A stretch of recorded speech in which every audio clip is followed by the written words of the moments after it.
ગુજરાત વિધાનસભા સત્રના બીજા દિવસે રાજ્યના નાણામંત્રી કનુભાઈ દેસાઈ સતત ચોથી વખત બજેટ રજૂ કરશે।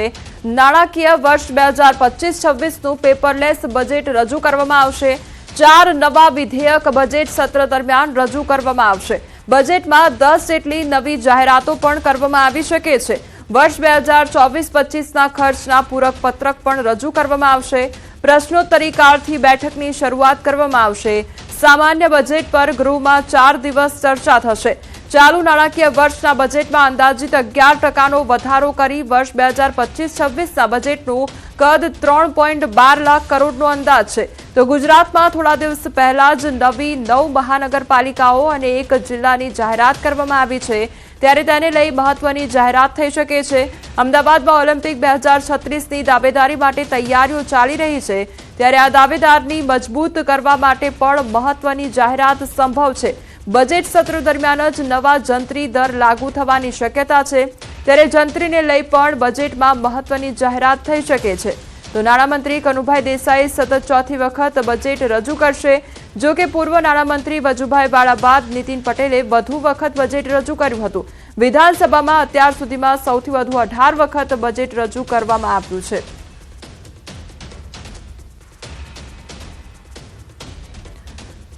નાણામંત્રી કનુ દેસાઈ અંદાજપત્ર રજૂ કરવા આવી પહોંચ્યા હતા, ત્યારે નાણામંત્રીએ તેમની સાથે રેગ્યુલર બેગની જગ્યાએ ખાસ પ્રકારના લાલ રંગની પોથીમાં બજેટ ભાષણ માટે રાખ્યું હતું। આ પોથી ઉપર આદિજાતિ સંસ્કૃતિની ઓળખ સમી વારલી પેઇન્ટિંગ અને કચ્છની ભાતીગળ કલા અંકિત કરેલી છે। સાથે ભારતના રાષ્ટ્રીય ચિહ્ન અશોક સ્તંભને દર્શાવેલ છે। આમ આઝાદીના અમૃત મહોત્સવ સાથે આદિવાસી અને કચ્છી સમાજની આગવી ઓળખને પણ સાંકળવામાં આવી છે। તો બજેટ પહેલા નાણામંત્રી કનુભાઈ દેસાઈનું નિવેદન પણ સામે આવ્યું છે। આ બજેટ રાજ્યમાં તમામ લોકો માટે કલ્યાણકારી હશે। યુવાઓ, ખેડૂતો માટે હિતલક્ષી આ બજેટ રહેશે તેવું તેમના દ્વારા નિવેદન આપવામાં આવ્યું છે। ગુજરાતમાં વિકાસ અવિરત રીતે થઈ રહ્યો છે અને આ માનનીય મુખ્યમંત્રી શ્રી ભૂપેન્દ્રભાઈ પટેલની આગેવાની હેઠળનું આ ચોથું બજેટ છે। એમાં યુવાનો અને સાથે સાથે નારી શક્તિ અને અન્નદાતાઓને વધુમાં વધુ આપણે આગળ લાવી શકીએ એ માટેના પ્રયત્નો કરવામાં આવ્યા છે। બજેટ પહેલા સીએમ ભૂપેન્દ્ર પટેલનું નિવેદન સામે આવ્યું છે। રાજ્યના જન માટે બજેટમાં જોગવાઈ અને આ બજેટ તમામ લોકો માટે કલ્યાણકારી હશે તેવું કહેવામાં આવ્યું છે। માન્ય નરેન્દ્રભાઈના નેતૃત્વમાં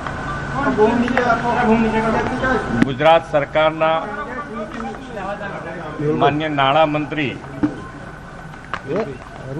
કનુભાઈએ અત્યાર સુધી પણ જે બજેટ આપ્યા છે એ જનજનના હિત કલ્યાણકારી બજેટ આપ્યા છે અને મને આશા છે કે આ વખતનું પણ બજેટ આપણા નાણામંત્રી કનુભાઈ ખૂબ સારું જન સુધી જનના હિત માટેનું કલ્યાણકારી બજેટ આપશે।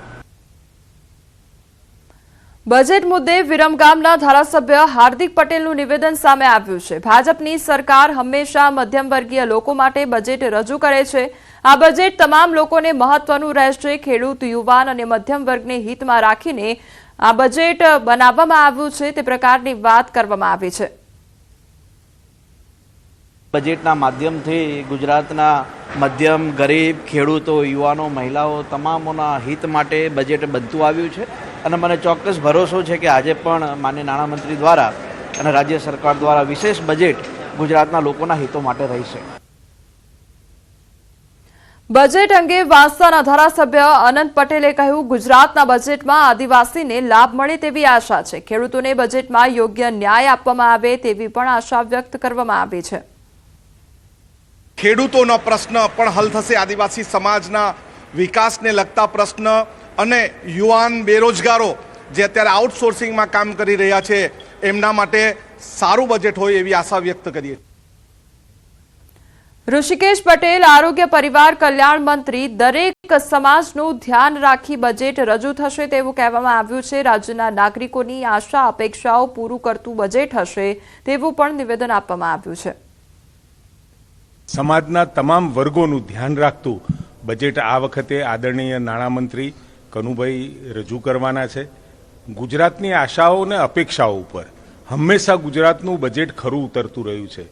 આ વખતે પણ ગુજરાતની પ્રજા માટે ઉદ્યોગ હોય, મહિલા બાળ વિકાસ કલ્યાણ હોય, આરોગ્ય હોય, શિક્ષણ હોય કે કોઈ અન્યત્ર બીજા ક્ષેત્રો માટે પણ ખૂબ સારું એવું બજેટ આ વખતે ગુજરાતનું દર વખતની જેમ લોકોની આશાઓ અપેક્ષાઓ સંતોષતું બજેટ આજે નાણામંત્રી શ્રી રજૂ કરવાના છે। આ તરફ કોંગ્રેસે પણ ગુજરાતના બજેટ અંગે આશા અપેક્ષા વ્યક્ત કરી છે। આશા રાખીએ કે માત્ર આભાસી બજેટ નહીં પરંતુ ગુજરાતની જનતાને ઉપયોગી થાય, ખેડૂતોને બજેટની અંદર લાભ મળે, ખેડૂતો માટે જોગવાઈઓ થાય એટલા માટે કે અત્યારે ગુજરાતની અંદર ખેડૂત એ દેવાના ડુંગરની અંદર ડૂબાયેલો છે। એ જ રીતે સરકારી કર્મચારીઓ પણ આઉટસોર્સિંગ અને કરાર આધારિત કર્મચારીઓને રાહત થાય। વર્ષોથી સરકારી કર્મચારીઓની માગણી હતી જૂની પેન્શન યોજનાની, એના માટે સ્પેશિયલ જોગવાઈ થાય। વર્ષોથી સરકારે જાહેરાત કરી પરંતુ એના જીપીએફના ખાતા ખુલ્યા નથી। રાજ્યની પ્રાથમિક શિક્ષણ હોય, ઉચ્ચ શિક્ષણ હોય, એની અંદર અધ્યાપક સહાયક હોય, વિદ્યા સહાયક હોય, આ તમામની જગ્યાઓ ખાલી પડી છે। અન્ય સમાચાર પર નજર કરીએ તો રાજકોટના ગોંડલમાં 2 માળનું મકાન ધરાશાયી થતા એક મહિલાનું મોત નીપજ્યું છે। સહજાનંદ નગર ગરબી ચોક પાસેની આ ઘટના સામે આવી છે કે જ્યાં કાટમાળ નીચે દબાતા 40 વર્ષીય મહિલાનું મોત નીપજ્યું છે। મકાનના રિનોવેશન કામ દરમિયાન આ દુર્ઘટના સર્જાઈ। ઘટનાની જાણ થતાં ગોંડલ નગરપાલિકા ફાયર બ્રિગેડની ટીમ ઘટનાસ્થળે પહોંચી આવી। ફાયર વિભાગે જેસીબીની મદદ સાથે રેસ્ક્યુની કામગીરી હાથ ધરી। ઘટનાસ્થળે મોટી સંખ્યામાં લોકોના ટોળા એકત્રિત થઈ ગયા। સ્થાનિક ધારાસભ્ય તેમજ ગોંડલ શહેર પોલીસ ઘટનાસ્થળે પહોંચી આવ્યા હતા। ફાયર બ્રિગેડ દ્વારા સતત રેસ્ક્યુની કામગીરી કરવામાં આવી રહી છે।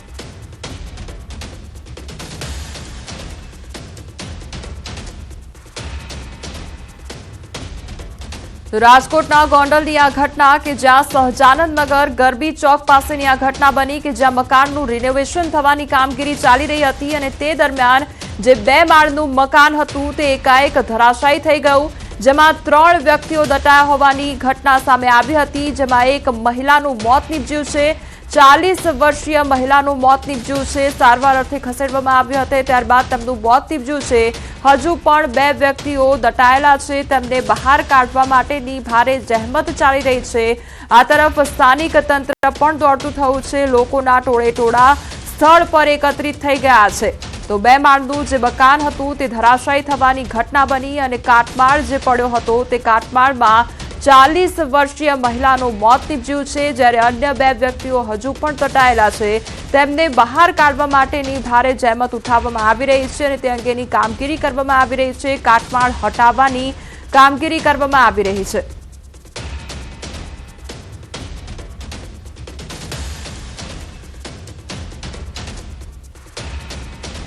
વડોદરા જિલ્લા ભાજપમાં જૂથબંધી અને કાર્યાલય ખાતેના સન્માન સમારોહમાં સામે આવી છે જૂથબંધી। ત્યારે સન્માન સમારોહમાં મહત્વના લોકો ગેરહાજર રહ્યા છે।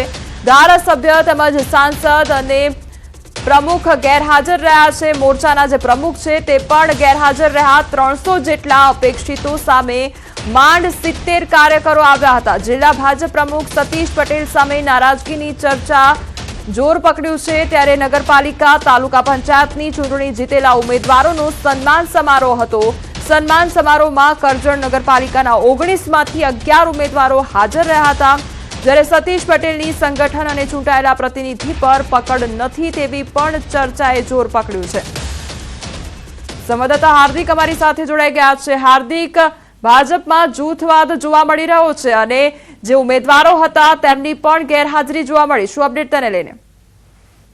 બિલકુલ, જો વડોદરા જિલ્લા ભાજપની વાત કરીએ તો જિલ્લા ભાજપમાં 2 ફાટ પડી ગયા છે। આ ધારાસભ્યનું જૂથ અલગ છે તો જિલ્લા પ્રમુખ જે છે તેમનું જૂથ અલગ છે. આ જેનો પુરાવો છે તમે જોઈ શકો છો ટીવી સ્ક્રીન પર.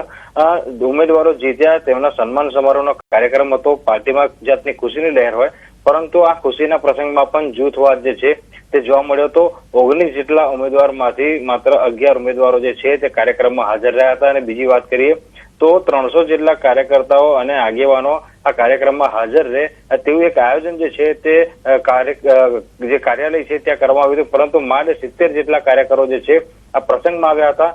મોટાભાગની ખુરશીઓ ખાલી જોવા મળી રહી હતી અને ખુરશીઓ ભરેલી દેખાય એ પ્રમાણે મથામણ જે છે તે જિલ્લાના આગેવાનો દ્વારા કરવામાં આવી હતી. એટલે અત્યારે તો ચર્ચા એવી ચાલી રહી છે કે જિલ્લા ભાજપ પ્રમુખ જે છે સતીશ પટેલ તેમની જે પકડ જે છે સંગઠન પર તે પકડ પ્રોપર નથી. એના કારણે આ જૂથવાદ જે છે તે સામે આવી ગયો છે. અને કેટલાક કાર્યકર્તાઓ અગ્રણીઓ જે છે તેઓ આ સતીશ પટેલ જે છે તેમનાથી નારાજ જે છે તે જોવા મળી રહ્યા છે. એના કારણે સન્માન સમારોહમાં ધારાસભ્ય, સાંસદ અને મોરચાના પ્રમુખ સહિતના લોકો જે છે તે ગેરહાજર રહ્યા હતા. હાર્દિક, એક તરફ ઉજવણીના દ્રશ્યો સામે આવ્યા છે, ઉજવણીનો માહોલ, જશ્નનો માહોલ, અને એમાં આ નારાજગી કઈ વાતની છે, ખટરાગ શાનો છે, તેને લઈને કોઈ અપડેટ? બિલકુલથી આ શરૂઆતથી જ વાત કરીએ તો ભાજપના જે કરજણના ધારાસભ્ય છે અક્ષય પટેલ, તેઓ કોંગ્રેસમાંથી ભાજપમાં જોડાયા છે. અને જ્યારથી તેઓ ભાજપમાં જોડાયા છે ત્યારથી જ જિલ્લા ભાજપમાં ખટરાગ જે છે તે શરૂ થઈ ગયો છે. અને બીજી વાત કરીએ તો અગાઉથી જ આ સતીશ નિશાળિયા જે છે તેમનેથી કેટલાક કાર્યકરો નારાજ હતા અને અક્ષય પટેલ જે છે તેઓ ભાજપમાં જોડાયા. ત્યારબાદથી બે અલગ અલગ લોબી જે છે તે શરૂ થઈ ગઈ છે. જે દિવસે વોટિંગ હતું એ દિવસે પણ જૂથવાદ જોવા મળ્યો હતો. રિઝલ્ટ આવી ગયું ત્યારે પણ જે છે તે જૂથવાદ જોવા મળ્યો. અને જ્યારે જીતેલા ઉમેદવારોને સન્માન કરવાનું આવે ત્યારે પણ જૂથવાદ જે છે તે છતો થયો હતો. જી હાર્દિક, સમગ્ર માહિતી બદલ આપનો આભાર.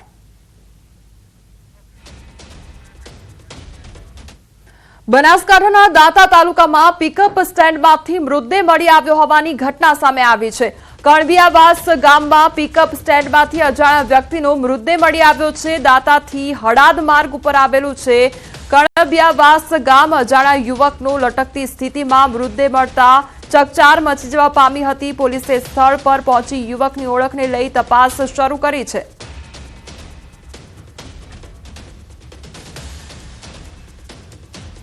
સુરતની સરસ્વતી સ્કૂલમાં આગ લાગવાની ઘટના બની છે. અશ્વિની કુમાર મેઇન રોડ પર સ્કૂલમાં આગ લાગી અને લાઇબ્રેરી રૂમમાં એસી ચાલુ કરતા ધડાકા સાથે આગ લાગી ગઈ હતી. આગ લાગતા શાળામાં ભયનો માહોલ સર્જાયો હતો. આગ લાગી ત્યારે શાળામાં 800 જેટલા વિદ્યાર્થીઓ અભ્યાસ કરી રહ્યા હતા અને આગ લાગતા તાત્કાલિક શાળા ખાલી કરી દેવામાં આવી હતી. વિદ્યાર્થીઓને રજા આપી દેવામાં આવી હતી. આગને પગલે ફાયર બ્રિગેડની ટીમને જાણ કરતા ઘટનાસ્થળે દોડી આવી હતી.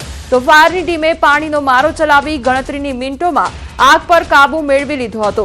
વાલીઓને જાણ થતા બાળકોને લેવા ઉચકમને શાળાએ પણ પહોંચી ગયા હતા.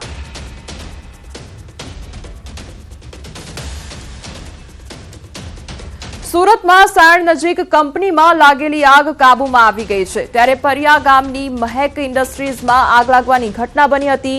લૂમ્સના 4 યુનિટમાં આગ ફેલાઈ ગઈ હતી અને કાપડ હોવાના કારણે આગ ભીષણ બની ગઈ હતી. તો આગના કારણે યુનિટમાં બ્લાસ્ટ પણ થયા હતા. ફાયર વિભાગે ભારે જહેમત બાદ આગ પર કાબુ મેળવ્યો હતો.